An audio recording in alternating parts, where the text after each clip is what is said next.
Hey y'all, my name is Nat. I hope you're having a terrific day today, and for this video we are doing my January TBR.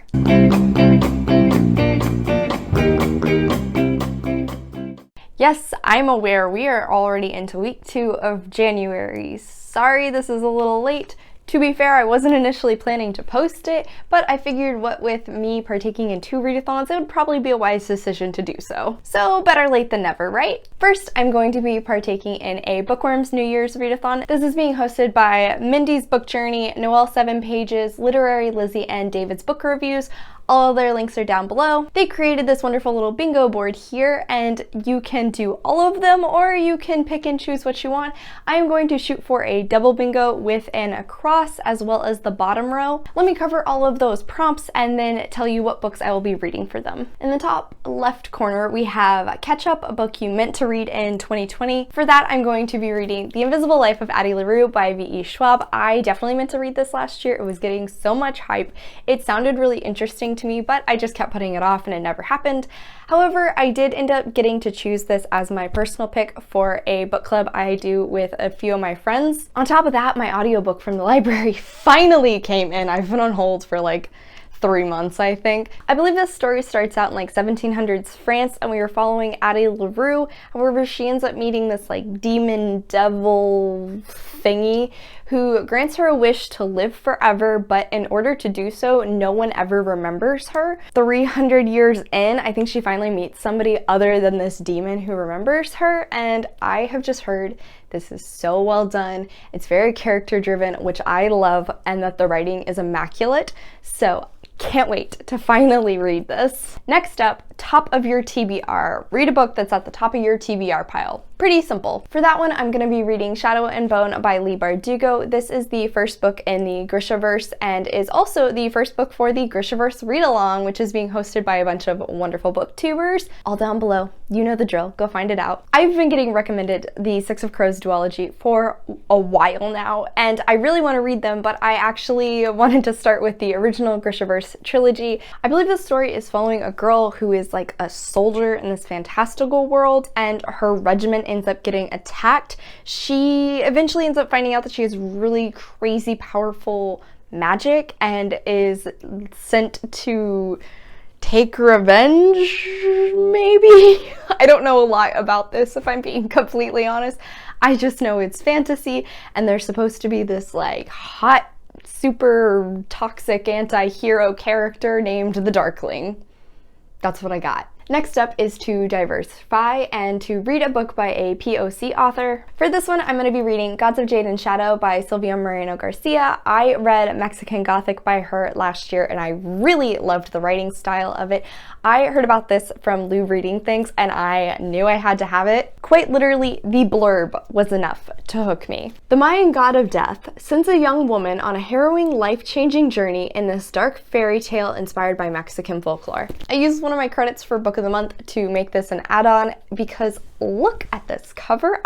It's beautiful. Cannot wait to get to this one. I don't know a lot about it. I don't need to know a lot about it. I just have a feeling I'm gonna love it. Next up is a change of scenery to read a book from a genre you don't usually pick up. For that one, I'm going to be going with Dark Fields / Limitless by Alan Glenn. This is a sci-fi book, which I do enjoy sci-fi. I just don't usually go towards it a lot. This is also my Facebook book club's read for the month, so that worked out very well. This is the book that the Bradley Cooper Limitless movie was based off, which is essentially following this man who is using a drug that allows him to tap into like the other 90% of his brain that isn't usually in use. I don't think that statistic's real, but for the sake, let's go with it. However, while it's making him incredibly smart and helping him to succeed in life, it's also slowly eating away at his brain, I think, and is actually starting to cause serious problems in his life. That's all I really know. I am intrigued to read this one because I do want to try and pick up more sci-fi, so this was a great excuse to do that. Finally, the last one is New Beginnings, which is to pick up a book that is a debut novel, and for that one, I have already read These Violent Delights by Chloe Gong. This was so good. This story is a Romeo and Juliet retelling set in 1920s Shanghai amid two rival gangs. It is fantastic. It has a fantastical mystery element as well. Plus, it's got, you know, a great enemies to lovers trope. So naturally, I was already on board. I actually finished this morning, and I definitely recommend. It was so good. Alright, so for that readathon, the goal is to hit those 2 lines. Hopefully I can do it. Next, I am also hosting the Scooby-Doo Readathon, and today is only the 2nd day of it, so I'm going to point you in the direction of the announcement video. If you are interested in joining, you still have time. I am Team Velma, so the first prompt is I Can't See Without My Glasses, a book with a character who has glasses. For that, I'm going to be reading A Light Amongst Shadows by Kelly York. I looked up some fan art for this, and one of the main characters, William, actually wears spectacles, so bam, that worked out perfectly. I believe this story is following 2 boys set at a British boarding school. Not quite sure of the timeline, but I don't think it's present day. And they keep interacting with ghosts, and no one else really believes them, so it's up to them to try and figure out what's going on. I also believe there's some LGBT themes in this, so I can't wait to read this. I heard about it from Lana X Libris. I'll put a link to her right here. Go check her out. It also has amazing reviews, so I can't wait to start it. The next prompt for Velma is Jinkies, a book with a character who is a brainiac, so I am going to be double counting Darkfield / Limitless for this one because, I mean, the entire premise of the book is that he is smarter than the average human being, so it was too perfect. Finally, the last one is Hot Dog Water, which is a character from one of the newest creations of Scooby-Doo and is a ex-enemy / possible girlfriend for Velma.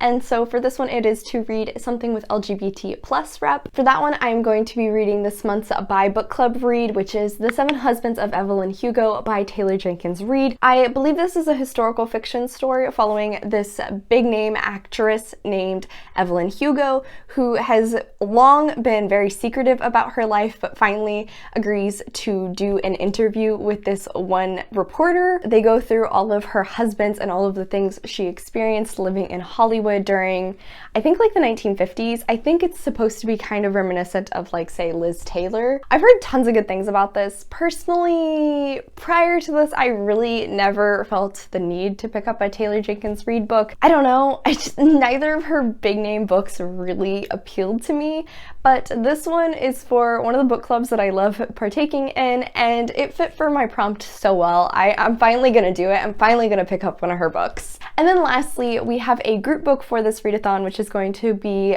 You Meddling Kids, and for that we are reading One of Us is Lying by Karen M. Mcmanus. This is following a group of teenagers, very reminiscent to The Breakfast Club, but one of them ends up dead, and the other 4 try to solve this mystery to ensure their own innocence is shown.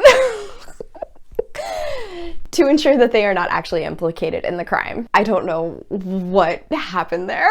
This is actually going to be a reread for me. I loved this book the first time around. Alright y'all, so that is all the books I currently have planned, plus I'm going to have a few extras, but naturally what's the fun if I tell you all of the books I'm planning to read? Also, I'm a mood reader, so Lord knows these are all subject to change at some point. Well, I guess excluding These Violent Delights. I already read that. Alright y'all, so as always, thank you so much for coming to my channel today, guys. I really appreciate it. Make sure to hit like and subscribe down below. I come out with videos on Monday and Friday, but until then, I hope you continue to have a terrific day. Bye!